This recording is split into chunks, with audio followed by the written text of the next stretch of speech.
Hello, I am editor Than Mai. I will provide you with the latest information of the day.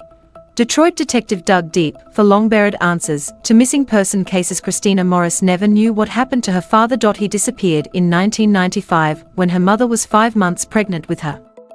All she had was faded photographs, family stories and endless questions. She yearned for answers to her father's mysterious disappearance. As a child, she even fantasized that her father worked undercover for the FBI and couldn't disclose his whereabouts. Unsolved mysteries became one of my favorite shows, Morris said in a recent interview with CBS News. Then in 2018, she got a call from Sergeant Shannon Jones of the Detroit Police Department. Her father's remains were found at a cemetery just north of Detroit in a grave shared by other unidentified crime victims. Morris's father, Brian Fleeman, had been murdered. Solving that mystery might never have happened if Jones hadn't found inspiration 5 years ago while staring at photographs of missing loved ones. Jones, who runs the Detroit PD's Missing Persons Unit, thought that perhaps clues to her overwhelming caseload were buried underground. Literally. When I first said it, I thought it was crazy, Jones told CBS News. She knew Detroit had historically buried unknown crime victims in so-called paupers' graves in cemeteries across the city. There were a total of about 200 cold cases in Detroit that Jones had documented that went back to as far as 1959. Jones, these cases weren't just about police work. They were about restoring the victims' humanity. Giving them their name, she said. And for families to be able to have somewhere to go now and talk to their loved ones. Jones's plan: dig up the missing and run their DNA to search for matches. But she needed assistance in executing her plan. That kind of large-scale exhumation project required technology and resources Jones didn't have. She turned to FBI Special Agent Leslie Larson, an expert in evidence recovery at the FBI Detroit Field Office.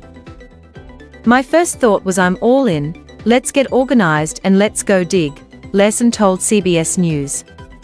Why not use the resources that we have in our criminal laboratories, which are phenomenal, to take science and apply it to old cases? The veteran FBI agent said, to her knowledge, no one in the country had done a mass exhumation project of this scale. The two women, Jones and Larson, were intent on being the first. They poured through dusty case files in the basement of the Detroit PD, trying to learn as much background as they could about the unidentified bodies they were digging up. Some of the cold cases dated back 30 or 40 years, long before DNA analysis was available. The FBI techs took DNA from the unidentified remains and ran them through online databases of at-home genetic testing firms, or compared them to DNA samples that relatives provided directly to law enforcement. When you get that lab report back with someone's name on it, that is absolutely a powerful feeling, for sure, Larson said. The two women named their Operation United, which stands for Unknown Names Identified Through Exhumation and DNA. To date, Operation United has resulted in 33 positive identifications of people whose disappearance had left family members in anguish. Other cities across the country have reached out to them, wanting to launch similar projects. I've had people reach out from all over the country asking to bring Operation United to their cities, Larson said, noting she's gotten requests from departments in Texas, Colorado and Minnesota. Christina Morris's father was one of the victims identified through the United Project. His remains had been buried in one of the shared unmarked graves. Now there is an active homicide investigation into his murder. It's a lot easier to breathe knowing he didn't up and leave, Morris said.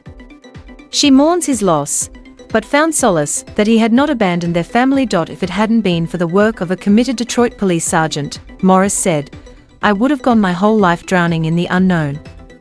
Please like and subscribe to wait for the next information. Goodbye and see you again.